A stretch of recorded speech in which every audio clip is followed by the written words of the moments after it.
serious, divorce attorneys of Reddit, who was the most entitled spouse you've ever seen? I worked for a client during a mediation. Her first offer of how to break down the assets left her with over 90% of the marital assets. The husband hadn't even cheated on her. She thought it was perfectly reasonable and we had to convince her that if that was what she wanted, then the other side would just take it to trial and at worst walk away with 55%. I had another mediation that was completely agreed upon. Well over $1 million were at stake. Both sides agreed to the disposition of the marital assets. But then, after almost 6 hours of negotiating, the wife realized that one bank account with less than $10,000 was going to the husband instead of her. And the whole agreement broke down over that. She was willing to pay way more than 10 grand to go to trial and possibly get less because she thought it was unfair for the husband to get the money. I don't see many classically entitled spouses. Although I did have one person who wanted my client to pay alimony for 20 years even though they had been only married for 16 years. I see the opposite situation much more often. The parties have been married for 15 or 20 years and the higher earning spouse thinks it's totally fair to walk away without providing any support to the other and wants to keep all of their retirement and investment funds because she is the one who earned them. I used to work as a family law attorney. Never again. It's one of those fields you either love or hate. I am the latter. I had clients who fought over custody of children they did not want, only because they wanted to pay less no child support. I had a client say that she would quit her job one day before retirement benefits vested, just so the ex-spouse wouldn't get a portion of it. Imagine giving up your own retirement just to hurt someone you once loved. I think my most entitled client, though, was someone who had no children, a well-paying job, and lived quite comfortably, perhaps even lavishly. Client made domestic violence claims with nothing to back them up. Tallied up every expense from the marriage in an attempt to show that ex-spouse had been hiding money. Claimed she had no money to live on, despite having a 6-figure income, and needed spousal support. And threw fits when she did not get her way, both in court and out. This client was an absolute nightmare to work with for. And if I hadn't been just an associate and had been allowed to choose my clients, I would have fired this one a million times. It's funny how we view love and hate as such polar opposites. But yet the two are so closely intertwined with each other. Once you have loved someone, been truly vulnerable, you are able to hate them so much easier. The one who cheated on her husband with a cop, not actually cheated, but rather sexually assaulted while wasted and later called us from jail, because she was embarrassed of him for getting a DUI. The more I read this sentence the less it makes sense. Husband gets DUI, equals wife is embarrassed of this, equals gets wasted, probably in embarrassment, and sexually assaults cop. I once got a woman $15,000 per month in non-taxable support. She began to cry in my office because it's impossible for one person to live off of that. She annoyed me. Holy shit, that's $180k a year. More than most physicians and lawyers make for working 70+ hour work weeks. It's actually more like $225k when you factor in that she didn't owe taxes on this money. I don't want to give detailed specifics of any particular case because family law in my country, a small country at that, is afforded great privacy. However, outright pettiness sees agreements fall apart over the most minor crap. These are settlements that shape the rest of their lives but they are willing to throw it away over bringing the kids to their cousin's wedding. Who gets the mirror in the sitting room? Who feeds the pet sheep? Real examples. Access disputes are always the most vicious. People crying over their love for their children. But in reality they are treating them as pawns in a war with their spouse. False or exaggerated reports of physical abuse and child neglect are common.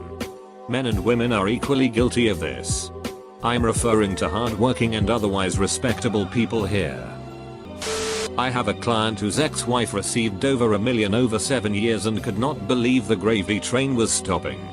She was remarried and didn't have to work. She is just greedy as duck. She cried when my analysis of the settlement and payments showed she was only owed $10k. I was hired to do an analysis because she believed she was owed another 1M. She sounds like a complete detriment to society and a waste of resources. I don't have nice things to say either. I wasn't involved in this divorce, but a long-running divorce in my county involved a wife who refused to work in any way, shape or form. Any type of work.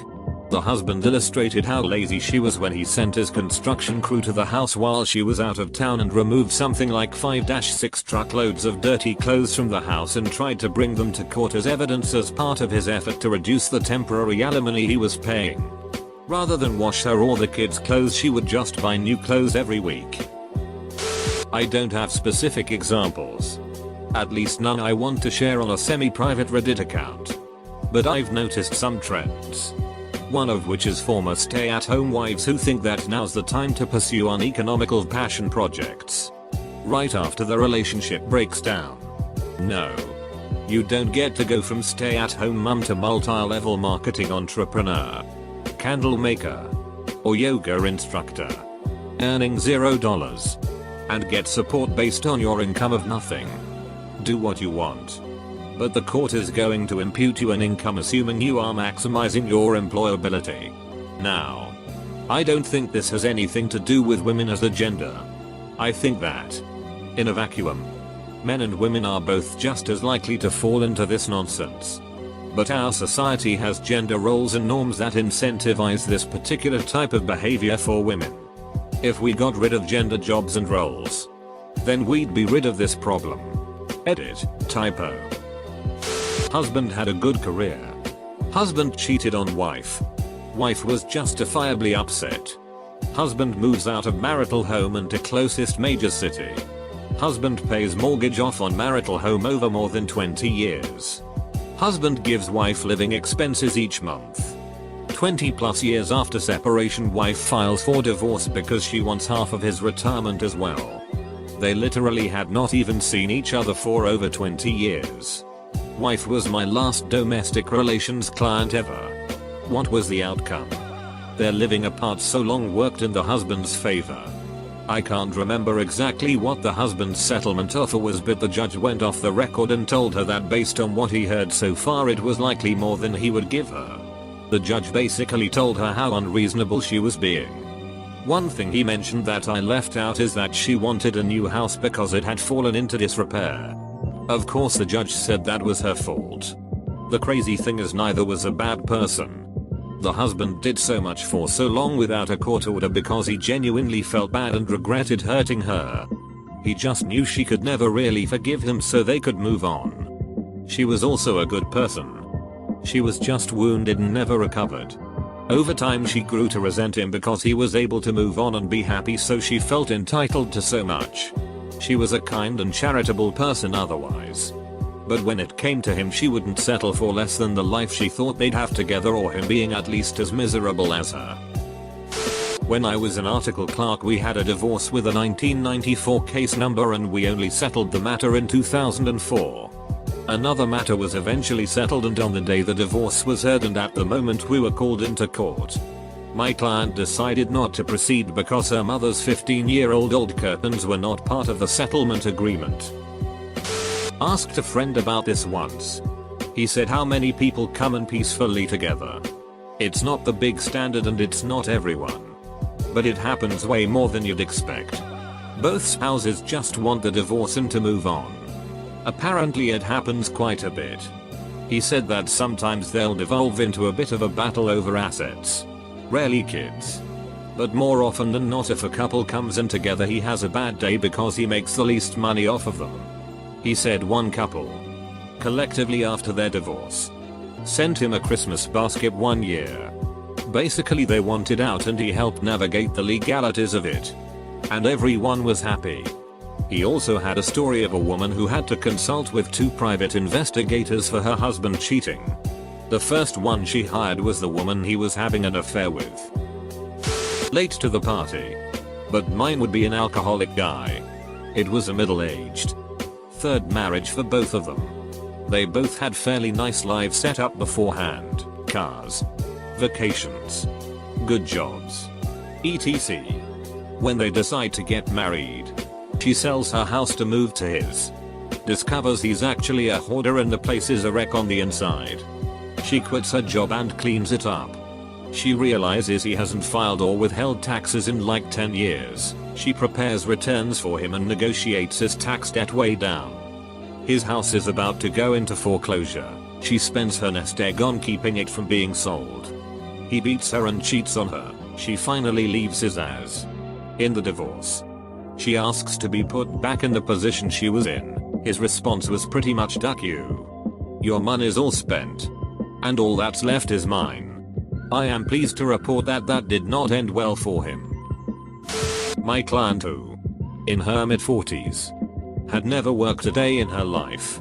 She'd gone from her father's home to her husband's and expected a man to take care of her the rest of her life. Husband worked, but wasn't making a ton. The idea that she would need to transition into the workforce was so unfair. In our settlement negotiations when discussing spousal support, I asked her if X would be enough. Her response: screaming in the judge's conference room and slamming her hand on the table. No, it's not enough. It's never ducking enough. Judge's staff and opposing counsel walked in to make sure she hadn't knocked me against the wall. The case had been ongoing for over a year at this point and she still hadn't been able to consider that she would be self-sufficient. Hardest case I've ever had because I just couldn't relate to my client in any way. Feminism completely missed her and having it hit you in the face in your 40s must be rough. I was doing some construction work for a divorce lawyer last year and she was in the middle of a dizzy. The gist of it is that this guy wanted to get divorced. Didn't want to pay anything for child support, but wanted to get the kid and have her pay. This guy literally brought in some weed that he found in her dresser like 3 years ago. Into a courtroom. Just holding a few grams of weed up. Tries to walk up to the judge with it and apparently everyone laid into him about how dumb that was and how it meant nothing. The attorney I was working for tried to get him arrested for it. But the judge was so disappointed in this guy he said that his stupidity was punishment enough. Needless to say, he didn't win. It depends. In some states you have to live separate and apart for at least a year to get a divorce. Certain things, like having sex, restart that clock. I've never practiced in a state where it was 3 years, but it's possible.